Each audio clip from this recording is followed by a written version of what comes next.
the time. In fact, I have given notice for private member bill, but the matter was referred to the Rules Committee, and we had a meeting. And again, I was instructed that I should move 0R. Then again, you converted into Rule 54. Under Rule 54, calling attention of matters of urgent public importance. Anyway, whichever way it is, I'm happy that you have admitted the notice that I have served. Well, today I actually speak impromptu.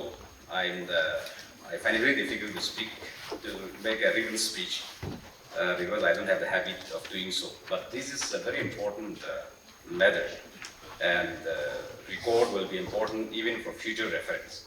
Therefore, I have chosen to present a written speech.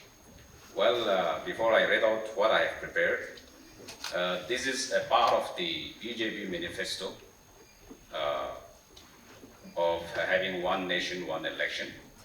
We are the NTPP are a partner of the BJP in Nagaland. My party, Naga People's Front, is also a partner of the BJP in the state of Manipur. We are in coalition, but whenever it is a matter that concerns our people as well as our party, we wish to make our own independent stand, of course, while maintaining the coalition spirit. I'll just come back to what I've written, calling attention to matters of urgent public importance pertaining to one nation, one election, for short, ONOI, under Rule 54 of the Rules of Procedure and Conduct of Business in Nagaland Legislative Assembly. Speaker, sir, one nation, one election, for short, I will say ONOI, would invariably defeat the spirit of federal structure, because India being a union of states with federal structure, it is a direct assault on the very essence and fabric of the democratic features. Keeping in mind the composition of the multi-ethnicity of the citizens of Indian Union, various states have been created at different stages with different reasons. Even in the recent past, many more new states have been created, mainly on linguistic line, and some states, especially Nagaland, was born out of political agreement. Thus, a notion such as ONOI is detrimental to India as a developing nation, which has earned a name in the Committee of Nations as a country of unity in diversity. As a matter of fact, India is one of the most diverse countries in the world, and the idea of homogeneity or a one-size-fits-all will be only a wishful thinking, and it will be repulsive as well. It is an acknowledged fact that large chunk of electorates normally turn up in both parliamentary and assembly elections, basically reposing their faith on their local candidates and not necessarily the political parties they represent. However, India being a big nation, most of its citizens still live in the rural areas, and therefore regional political parties play a very crucial role in motivating the electorates to participate in the electoral process. This is because national political parties inadequately addresses the regional and local issues, resulting into regional imbalances, even in terms of developmental projects.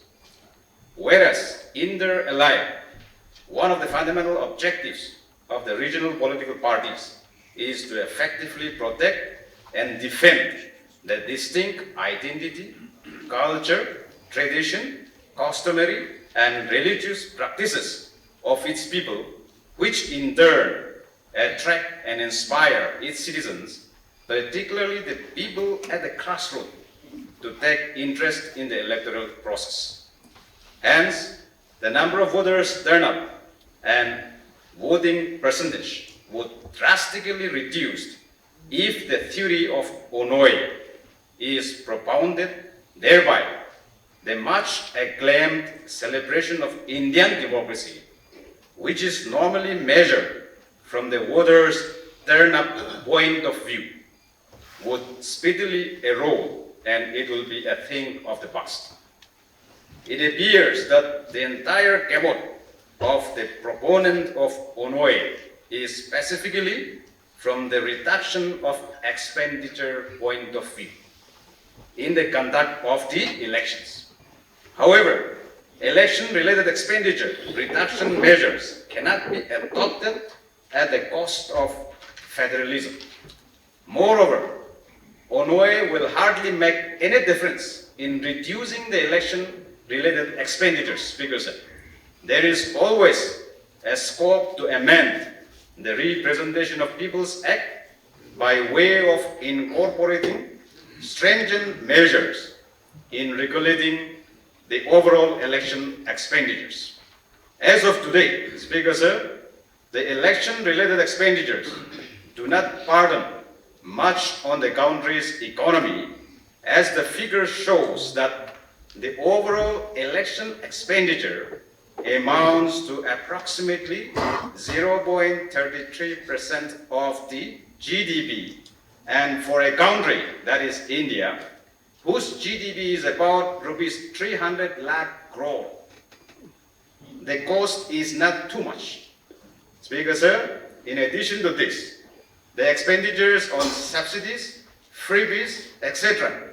offered to attract voters by the political parties are also estimated to cost only 1.2% of the GDP, which is also projected as not too much, rather reasonable, Speaker Sir. Speaker Sir, there is an argument that some other advanced countries have adopted this simultaneous election of both parliamentary as well as state election. Let me come back to that, some of the countries. Amongst the countries that are practicing parliamentary form of government at the moment, there are only few countries such as South Africa, Belgium, and Sweden, etc. Less population and much smaller than Indian landmass. The countries that I read out who follow simultaneous election, where their system is least party proportional representation. In short, LPPR system is followed. Whereas in the Indian democracy, Speaker Sir, the system of first past the post means even if you get one single vote more than the other candidate, your opponent, you get elected. That is the meaning of first past the post. The other one is least party proportional representation, means the party will have to get a higher percentage of votes to get its candidates elected. That is in a simple parlance I'm making. So what Indian system follows is the system of first past the post. FPTP is an operation since independence, and it has proven to be successful as the electorates know their representatives, MB, MLAs in person, and thus making things easier for the electorates to ventilate their grievances.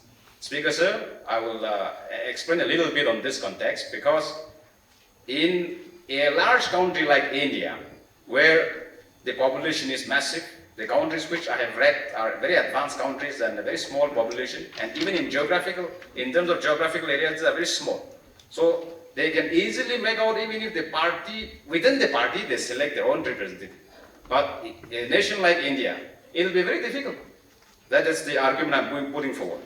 The LPPR system is indeed unfamiliar to many countries.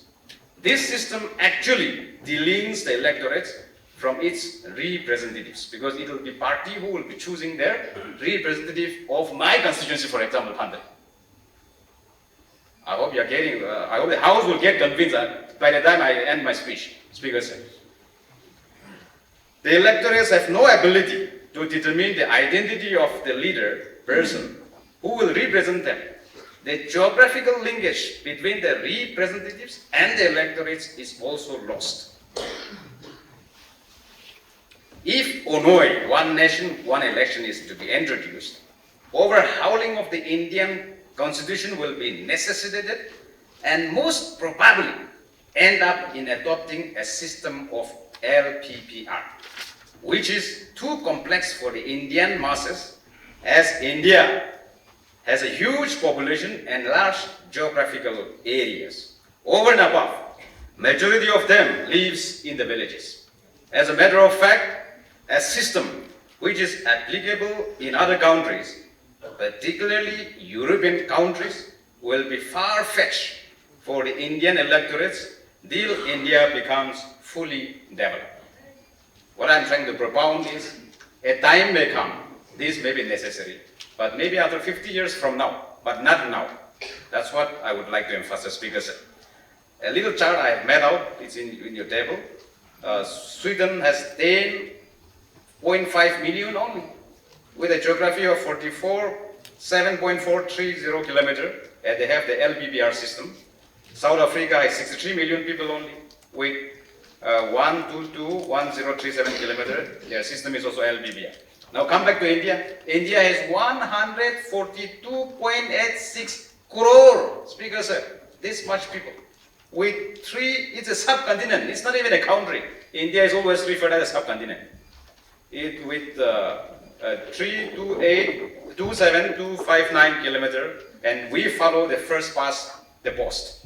That is the system we follow. So if you see the geographical areas as well as the number of people, population, for us it'll be very difficult, a Herculean task rather, for the government of India as well as the Election Commission of India to resort into this one nation, one election. I have no doubt in my mind that once simultaneous election of Lok Sabha and state assemblies imposed upon, the relevancy of the regional political parties would be diminished, as national agenda will overshadow regional and local issues. Speaker sir, I represent a regional party, Naga People's Front, that protects the rights and the aspiration of our people. And most of the elections, we go to the people propagating the rights and aspiration of our people. Now that will be overshadowed if one nation, one election is propounded, because national issues, national interests will come in. Our people, the narratives will change, the discourse will change. These are some of the apprehensions, worries I have.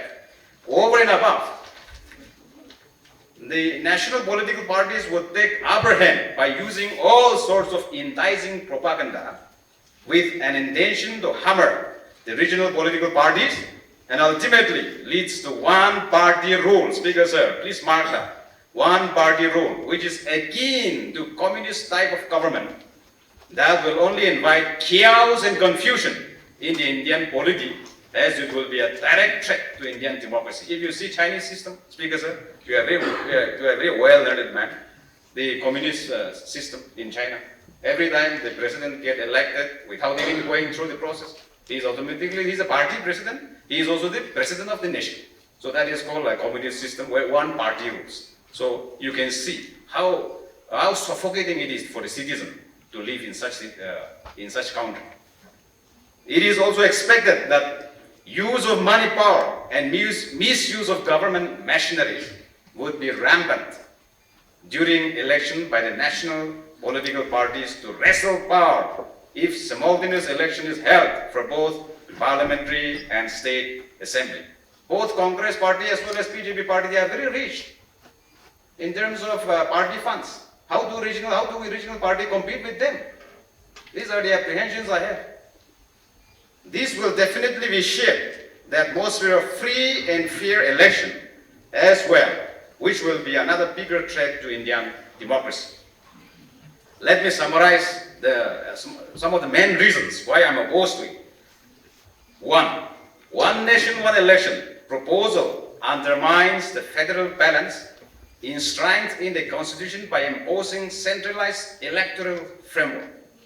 Synchronizing elections would erode the autonomy of states like Nagaland to address local issues through region-specific mandate. When we go to the people for election, we ask their mandate on certain issues. One of the main reasons which our Honorable CM keep mentioning is the political issue and other developmental issues. Now all these will be submerged by national agendas.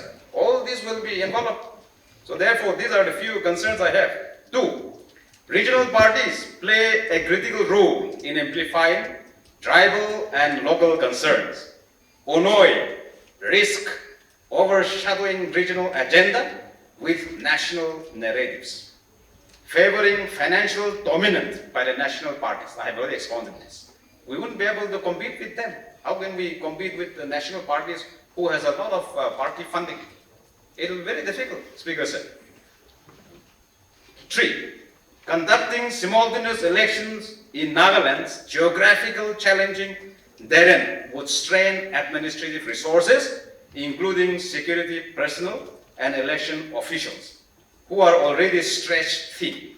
While Onoi claims cost savings, the initial expenditure for synchronizing infrastructure, let us just take some example of EVMs and voter rolls, etc., would burden resource crunch states like Nagaland, Speaker, sir, because most of the expenditures are being done from the state's exchequer only. All this, which generally rely on central funding for development. For Nagaland, we normally depend on central funding, and the little revenue that we get, we spend on this this exercise. It will be a burdensome for our exchequer. 4. Onoi violates the basic structure doctrine by altering the constitutional separation of powers and diluting state sovereignty. Fixed electoral cycles would reduce accountability as voters lose the ability to hold governments responsible midterm through state elections. 5. The ongoing peace process vis-a-vis political negotiations and unique constitutional protections, that is Article 371A, require uninterrupted attention. Frequent elections ensure timely political accountability, whereas Onoi could delay critical decision-making. Centralized electoral campaigns may sideline Naga-specific issues, such as the Naga political struggle, in favor of national party agenda. Speaker, sir, I'm afraid because this will overshadow all our local issues, all our political struggle, if we are to allow this one. And therefore, Nagaland actually only when our Honorable CM took over as the CM, he from heart of his heart, he's still NPF, but at that point of time, officially affiliated to NPF, and even the first tenure he was not allowed to complete the tenure. That is what the central government do, Speaker, sir. They would not wish to see a regional party completing a tenure. His initial first tenure was like that, the first inning. We had a protest, I remember. Because, and many a times, Nagaland has faced president's rule. Now, if one nation, one election is introduced, simultaneous election of both parliamentary and state election is introduced, then what they will do, if the government here is not in favor of the central, agendas, let us say, a hidden agenda, open agenda, there are lots of agendas. So therefore, now they will see that this government will be kept in suspended animation, they will impose president's rule, then they will wait, they will be compelled to wait for the next cycle of election, as in the name of one nation, one election. These are the consequences we will be facing, and Nagaland will be the receiving end, Speaker, sir. That's what I'm worried.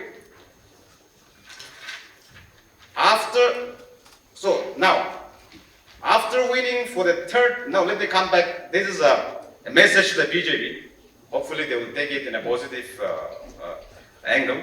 This is what I would like to convey to them, that after winning for the third consecutive term, this is the third inning of Honorable Prime Minister Modi ji, the BJP is now vigorously advocating for one nation, one election, like never before, as their desire to remain in power for many long years is apparent, like that of the Congress in the early 50s and 60s. Well, for that matter, I cannot blame them. Because after all, which political party do not want to be in power? Speaker said, every political party, we wish to be in power. That is nothing new. It is quite natural. It is quite natural, as every political party aspire to be in power, but this is an important message for them. Little did the BJP know, little did they realize that had simultaneous election continued, which was practiced from 1952 till 1967. Initially, India was on that line, where Congress party was the dominant political party both at the central and states. They means the BJP. The BJP will still be less known political party today in the Indian political landscape. I thought of writing, they will be nowhere. I think that will be too rude. So I said, I have already written, it will be less known a political party in the Indian political landscape. It was only after the cycle of simultaneous election collapsed due to premature dissolution of state assemblies, the dominance of the Indian National Congress diminished, and a new political dynamics emerged in India, which is popularly known in the political realm as coalition era. Consequently, many regional political parties got leverage to gain control of their respective local and regional bastions, and BJP, that time it was called Janasangh, it was not BJP, later on they converted into BJP, also caught the opportunity to capitalize the growing polarization of Indian politics and won 2 seats in the 1984 parliamentary election. Vajpayee was there, I don't remember the other name. There were only two of them won in 1984 elections. It's how it happened, because of the collapse of the Congress party 30 long years with the evolving of regional parties. And BJP came in there. Hence, I urge the BJP to re-examine its stand on this matter, and retrospect how the party has emerged this much strong today with the support of the regional political parties, as it was the Janata Party who has dislodged the powerful 30 years long Congress role. Speaker sir, after 1975, Indira Gandhi imposed the president's rule. It is still a hot topic for the BJP in every platform that they gave. Then the midterm poll came in 1977. Then the Janata Party emerged a very powerful party. So through this Janata Party, they could master majority by hosting Congress, 30 years long Congress regime in India. That is post 1975 emergency. Thereby, indirectly, I don't want to say directly, pave way for the BJP to find an on-road. You should pronounce on-road. For the BJP to find on-road to the corridor of power which they are enjoying today. I think the message is crystal clear that what I'm trying to say, Speaker, sir, had simultaneous election continued, Congress, we never know, would be still very strong, because they were controlling both states as well as central. But after the reorganization of states, then disturbing the state assemblies by imposing president's rule, some new states created.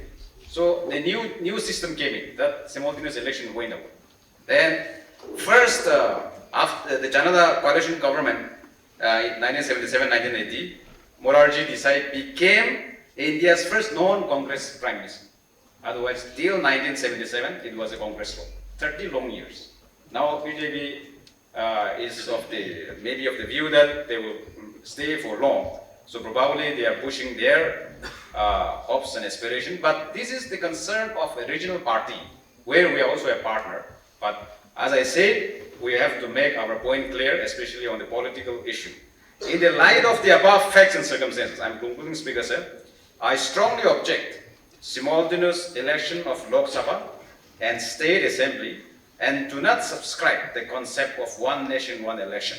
Further, Speaker sir, I urge through your chair that this matter be thoroughly discussed and debated in the right earnest in this August House, as and when it is at the appropriate time. What I'm trying to say is, since it was tabled in the Lok Sabha, but since they could not garner the number, it is now referred to the Joint Parliamentary Committee. It is under examination. I'm aware of that. But as and when appropriate time comes, I would urge and request your good chair that this may be allowed to be discussed and debated. Thank you very much for the time, Speaker. I rise to make a statement to the ZOR matter raised by Rule 54 of One Nation, One Election, raised by the Honorable Member, Sri Achumbemo Kikon. Sir, you are aware that the proposal of One Nation, One Election has been proposed to be introduced in the country through the 129th Constitutional Amendment Bill introduced in the Lok Sabha on 17 December 2024. The bill proposes to insert one, a new Article 82A, simultaneous election to the House of the People and all legislative assemblies. 2. Amend Article 83, duration of Houses of Parliament. 3. Amend Article 172, duration of state legislatures. And 4. Amend Article 327, power of Parliament, to make provision with respect to election to legislature. Sir, after fierce debate in Parliament, Honorable Speaker of the Lok Sabha, Sri O. Birla, forwarded the bill to the Joint Parliamentary Committee, consisting of 27 Lok Sabha and 12 Rajya Sabha members. So far, the JPC has met twice, that is on 8th January and 25th February 2025, to discuss the feasibility of the implementation of the bill. However, the final recommendation is yet to be made. So the bill were based on the recommendation of an 8-member high-level committee that was formed under the chairmanship of Sri Ramnath Kovind, former President of India. The committee submitted its recommendation to the Honorable President on 14th March 2024. So it may be mentioned that simultaneous elections were the norm from the first general election in 1957 till 1967, as Honorable Member also had spoken. From 1967 onward, there were early dissolution of state assemblies, which led to staggered polls being conducted for Lok Sabha and legislative assemblies. Efforts to review the system have been debated for decades, with proposals from the Election Commission in 1983. The Law Commission in 1999 and Niti Aayog, the government think tank, in 2017, the Law Commission of India in its 170th report on reforms of electoral laws, inter alia, suggested that holding separate elections for the state legislative assembly should be an exception rather than the rule. Rationale. Speaker, sir, the statement of objects and reasons appended to the bill states the brief reasons. There are: 1. Elections have become expensive and time consuming. 2. The imposition of model code of conduct in several parts of the country that are pool-bound put on hold the entire developmental programs, cause disruption of normal public life, impact the functioning of services, and also curtail the involvement of manpower from their core activities for development for prolonged periods for election duties. Speaker, sir, after the bill is passed, the following action will be taken. A notification is to be issued by the President on the date of the first sitting of Lok Sabha after a general election. 2. That date of the notification shall be called the appointed date.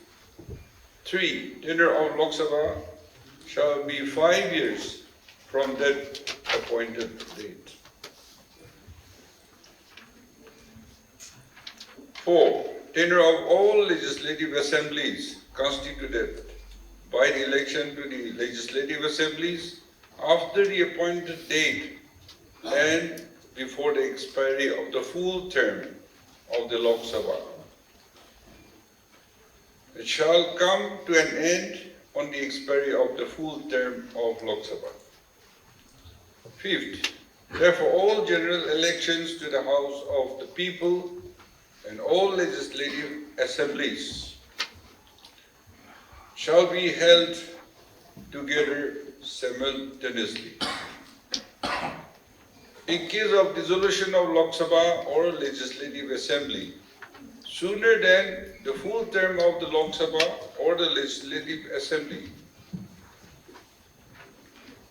the term of the House or Assembly constituted pursuant to election shall be for unexpired term of the House or Assembly. Speaker, sir, if the bill is passed during this Lok Sabha, 18th Lok Sabha, then the appointed date would be, say, sometime in May, June 2029. Since that would be the first sitting of the Lok Sabha after a general election. Tenure of 19 Lok Sabha would be May, June 2034. In case the 19 Lok Sabha lasts its full term. The 14th Nagaland Legislative Assembly tenure will get over in February, March 2028. The 15th NLA tenure will be till February, March 2033. And the 16th NLA would normally have a tenure till February, March 2038. Speaker, sir, as per the present bill, the tenure of the 16th NLA will be curtailed till, say, May, June 2034. Hence, in case the bill is passed, the tenure of the 16th NLA would be only, say, for about 14 to 15 months as opposed to the normal 5 years. Subsequently, election will be held simultaneously for the Lok Sabha and the Nagaland Legislative Assembly. Sir, since the bill is being considered by a joint parliamentary committee constituted by the Honorable Speaker of the Lok Sabha, it may be improper to make any further comments on this matter. Thank you.